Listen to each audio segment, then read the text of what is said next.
Now, the implementation of the National Dialogue Committee's report could hold the key to the country achieving the elusive two-thirds gender rule in the legislature. Now, the report provides the clearest path to realizing this rule through the amendment of several laws to allow for the top-up of members after elections to get to the required numbers. Brenda Wanga reports.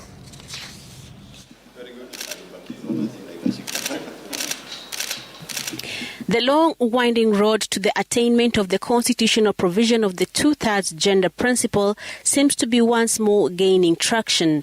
After several attempts stretching as far back as the promulgation of the 2010 Constitution, there seems to be some light at the end of the tunnel.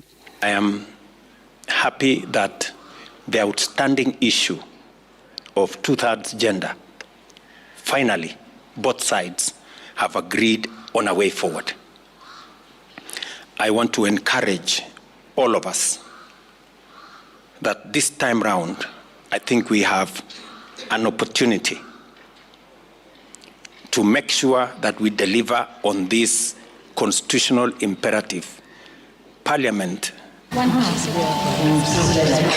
The stamp of support from the executive comes as a multi-sectoral working group on the implementation of the two-thirds gender rule outlined the proposals it came up with towards achieving this. The report wants Parliament to adopt a top-up mechanism to bring the two-thirds gender rule to life in both the National Assembly and the Senate. In cases where one gender fails to get the requisite numbers to fulfill this rule, then both houses should enact legislation that allows for the nomination of MPs of the gender failing to meet the requirement to top up their numbers. To achieve the two-thirds gender principle, the working group has recommended that for the National Assembly, Article 97(1) be amended to provide that the number of special seats members necessary to ensure that no more than two-thirds of the membership of the National Assembly are of the same gender. The same amendment will also be necessary for the Senate.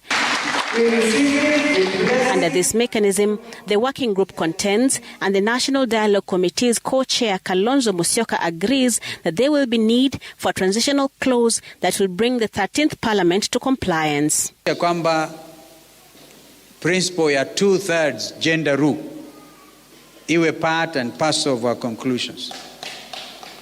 That means immediately kuna uwezekano tutafute wajumbe 53 vile tulikuwa nafanya gender top up kwa county, wende kafanyika gender top up kwa National Assembly. Tupate, na also I think Senate's only 2. Senate walifanya vizuri, only 2 short of achieving the gender rule. We believe that through this mechanism, we will be able to see more women elected in dual gender seats, right? We've got the 47, but for the dual gender seats where men and women compete, the more women we have on the ballot, the more will be elected. Why? The additional members of Parliament will cost the taxpayer a collective sum of 3.8 billion shillings per year. Of this amount, the National Assembly will take 2 billion shillings per year for the salaries and welfare of the MPs and their support systems, while the Senate will cost 115 million for the same. The working group says the cost to each Kenyan of achieving this constitutional requirement will be 74 shillings per year.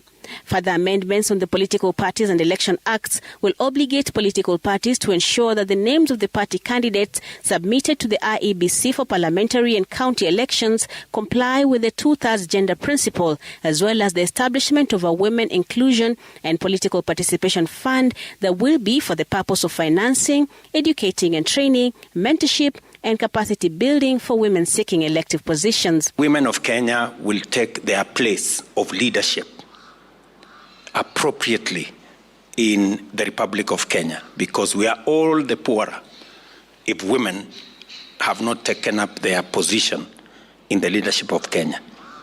The endorsement from the presidency notwithstanding, the task of actualizing this commitment now shifts to Parliament, that is expected, while working towards the implementation of the Nadco report, ensure that this time round the constitutional principle is achieved. Brenda Wanga, Citizen TV.